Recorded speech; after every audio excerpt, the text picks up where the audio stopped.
नमस्कार दोस्तों, बहुत बहुत स्वागत है आप सबका एक बार फिर से इस चैनल में। दोस्तों, भारतीय वायुसेना का लड़ाकू विमान MiG-21 पंजाब के मोगा जिले में एक गांव में दुर्घटनाग्रस्त हो गया और इस हादसे में स्क्वाड्रन लीडर अभिनव चौधरी जी शहीद हो गए।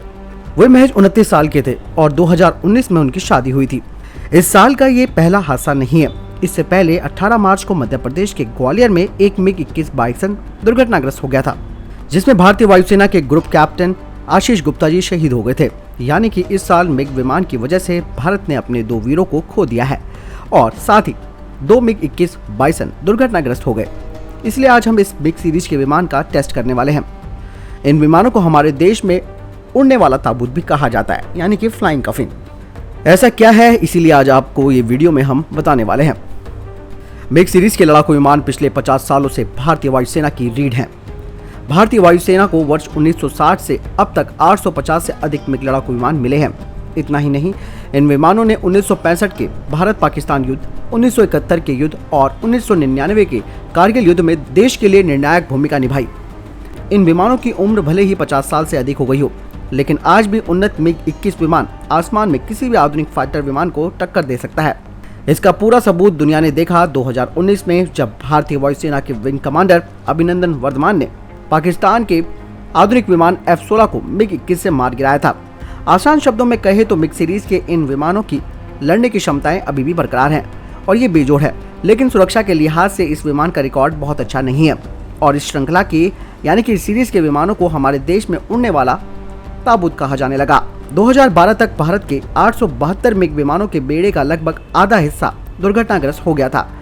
साल 2003 से 2013 के बीच 10 साल में 38 MiG-21 विमान दुर्घटनाग्रस्त हुए। अगर आज से पिछले 10 साल की बात करें तो इस दौरान 20 MiG-21 विमान दुर्घटनाग्रस्त हो चुके हैं। इसका सबसे बड़ा कारण रहा हमारी कमजोर राजनीति। दरअसल मिग विमानों के बेड़े को तेजस विमानों से बदलना था, जिन्हें भारत में ही विकसित किया जा रहा है, लेकिन इस विमान के विकास में वर्षों की नहीं बल्कि दशकों की देरी हुई है। भारतीय वायुसेना को फिलहाल 42 स्क्वाड्रन की जरूरत है। एक स्क्वाड्रन में 18 फाइटर जेट होते हैं और 2 फ्रंट वॉर का मतलब है अगर भारत एक ही समय में पाकिस्तान और चीन दोनों से लड़ता है तो उसे 42 स्क्वाड्रन्स की जरूरत होगी, यानी कि कम से कम 756 विमानों की जरूरत पड़ेगी। लेकिन अभी हम इस संख्या से पीछे हैं।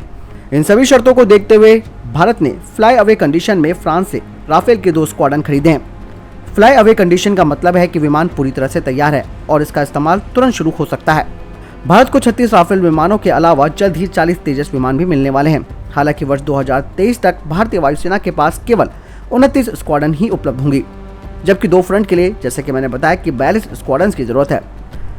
स्क्वाड्रन लीडर अभिनव चौधरी उत्तर प्रदेश के मेरठ के रहने वाले थे और उनकी शहादत ने उनके परिवार का हौसला तोड़ दिया है। कुल मिलाकर ये कहा जा सकता है कि इस फाइटर जेट को रिटायर कर देना चाहिए और इसकी जगह नए विमानों को शामिल किया जाना चाहिए। 36 राफेलों से भी दोस्तों काम नहीं चलने वाला है। भारत को कम से कम 100 से अधिक ऐसे ही फाइटर जेट्स की और जरूरत है, ताकि इन विमानों को जो कि पुराने पड़ चुके हैं उन्हें बदला जा सके और हमारे पायलटों की जो कीमती जान है वो बच सके। आपको बता दें कि अमेरिका अपने पायलटों की बहुत हिफाजत करता है और इसीलिए उसने अपने पायलटों को आधुनिक विमान दिए हैं। आपको क्या लगता है इस बारे में? आप कमेंट सेक्शन में लिखकर जरूर बताएं। मिलता हूं नई वीडियो के साथ, तब तक के लिए नमस्कार, जय हिंद, जय भारत।